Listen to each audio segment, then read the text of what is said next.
Hello guys, musta kayo? Ngayon nandito ulit tayo sa ating hulo. Medyo maulan, makulimlim. Tuloy pa rin tayo. Nagtatabas-tabas ako dito sa paligid.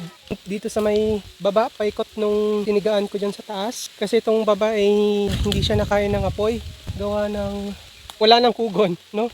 So actually, pag may kugon lang, nauubos yung nisigaan. Kasi ang kugon, siya lang talaga yung mayroong makapal na patay sa ilalim niya, no? Bukod yung mga dahon niya sa taas, yung ilalim niyan ay may mga patay na pugon. Yung iba niyan, lalo kapag matagal na hindi nagagalaw, hindi natatabasan, hindi nasisindihan, so ang kapal ng patay na pugon yan sa ilalim. Itong dito kasi sa baba, hindi ito basta nakakain, gawa ng walang galong pugon.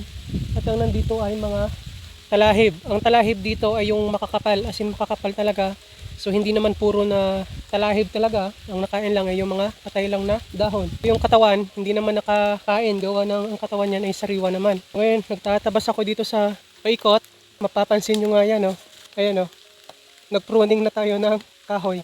Nakyat ko yan at tinabas ko para mawala yung kanlong, kasi yung ilalim na to guys ay may mga tanim na lansones na at saka nyog.